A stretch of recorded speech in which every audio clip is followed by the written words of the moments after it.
includes 7 years as a military police officer in the U.S. Army, with numerous combat awards, ribbons, and training certificates, certifications.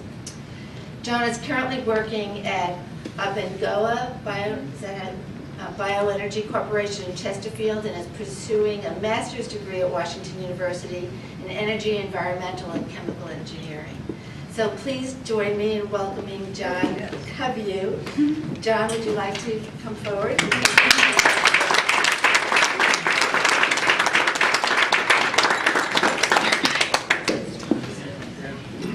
So, one thing I learned in the military was how to pull a prank. So if any of you guys have the opportunity to speak formally at an event like this, let me tell you the perfect thing to do. Take your cell phone and set it on about a 10-minute timer to beep, and ask someone to hold it for you in the audience. Whoever has my cell phone, watch out. No, you know, first I want to say thank you for giving me this opportunity to speak. I mean, this really is a privilege to be here tonight. It's a privilege to be with all of you, and it's a privilege for me to be able to speak. So thank you for that. Now, the first thing I want you to know about me is I love stories. I love stories. So what I want to do is I want to tell you a little bit about my story, a little bit about my time in the military, my time here at WashU, and of course the Elizabeth Grey Danforth Scholarship, the impact it's had on my life. And then I want to use that to talk about why I think education is so important. Now, I don't have a whole lot of time. I know some of you want to get to bed at some point this evening. I'm going to jump right in. So I joined the military when I was 17. I was still in high school, but I wanted to add some structure and some discipline to my life. Not because I was an extremely responsible young man, but probably just the opposite. I joined when I was still in high school, and right after high school, I finished a bit of training, and then I started at St. Louis Community College. Well, during my first semester at the community college, I was actually taken out of school and sent down to Louisiana to Fort Polk. The soldiers that were in Fort Polk, the military police officers there, were being sent over to Iraq. So they needed us to come down and to supplement. Now, I don't want to spend too much time on this, but I want to tell you about this event. I went through about 7 weeks, barely 7 weeks, of military police training. And then the very next day, I was stuck in a police car on a 12-hour shift by myself, and I had just turned 19. It was incredible. It was such an adventure. So when I came home from that, I went back to St. Louis Community College and started another semester. Well, that was around August of 2005, and I'm sure you guys knew what happened just a month later. Hurricane Katrina hit New Orleans. I was sitting on my couch in my living room watching a news report of just the damage that the hurricane had caused. And it was really ironic. At that very moment, I received a phone call from my commander, and he said, "You need to have everything packed and report tomorrow morning at 0500. We're going down for Hurricane Katrina relief." So I called my professors first and just said, "Hey, can you guys work with me? I'm leaving again." They were great. They worked with me while I was gone. Called my family, got my stuff packed up, and I reported the next morning. So there we were. We went through about an hour and a half of briefings, and then 300 soldiers with about 100 Humvees convoyed all the way down Highway 55 into New Orleans. Now, this trip actually took 2.5 hours because these Humvees are like go-karts on steroids. They only go about 50 miles an hour, and they are notorious for breaking down. So there we are driving 100 Humvees down Highway 55 at only 45, 50 miles an hour, and it breaks down. The whole convoy stops. And then again, every couple hours. Now, once we got down there, I mean, I was just astonished at the destruction that had happened. I mean, I did not know that natural events could have this much force. I remember seeing entire trees, as big as the ones you see in the backyard, completely uprooted. Houses gone, and all you saw was a foundation.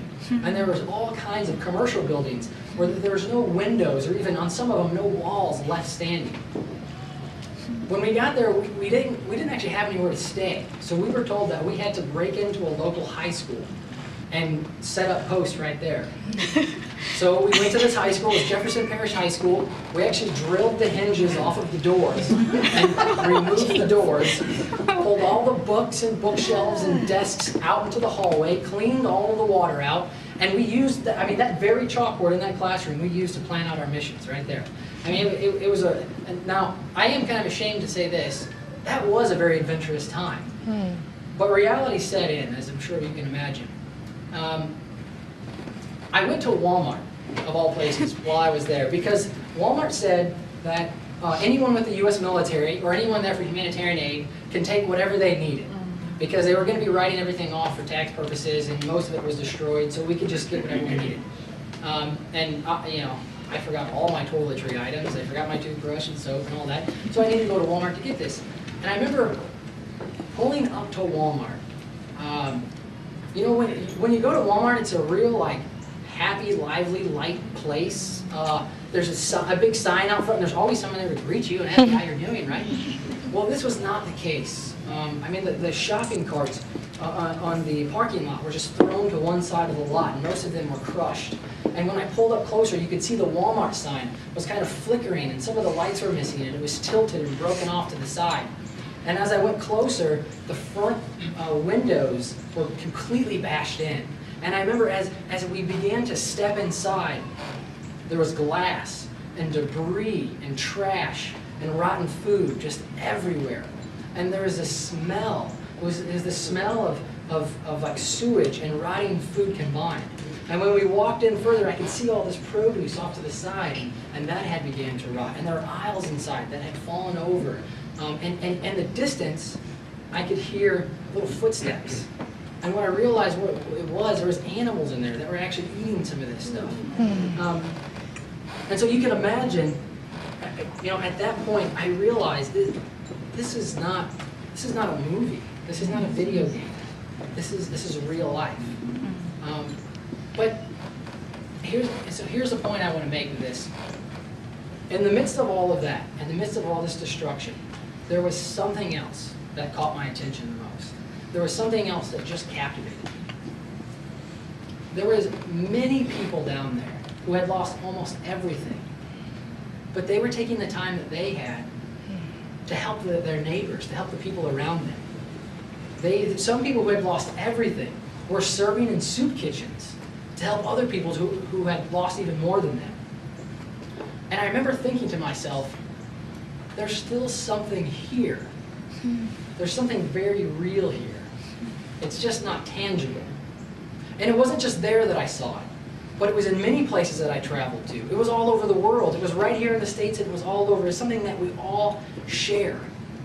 It was like this human capacity. This capacity not just to hope and dream for more, but this capacity to affect other people's lives.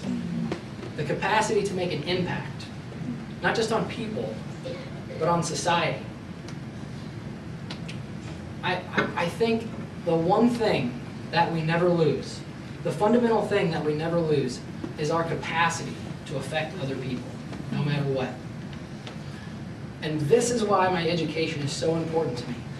Throughout the last few years, my education has been one of the greatest things that have been pouring into my capacity to affect other people's lives.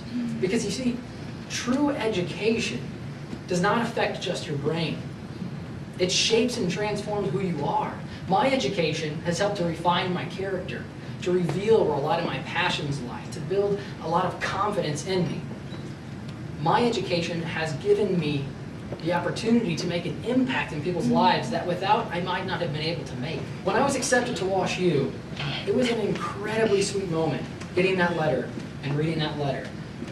But honestly, it also came with a little bit of bitterness, because I knew I wasn't going to be able to pay for it.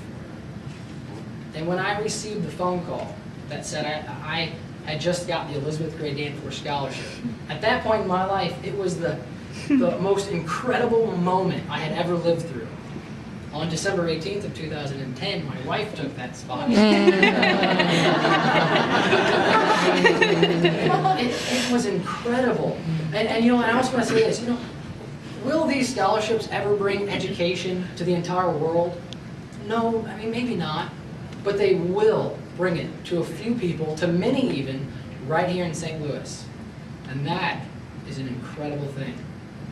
So I want to say thank you to Dr. Danforth, Chancellor Wrighton. Thank you to everyone in the Women's Society, everyone who is taking a leadership role there in supporting in any way. Thank you for the effect you've had on my life and many others, and the effects that will have ripple through society. So thank you.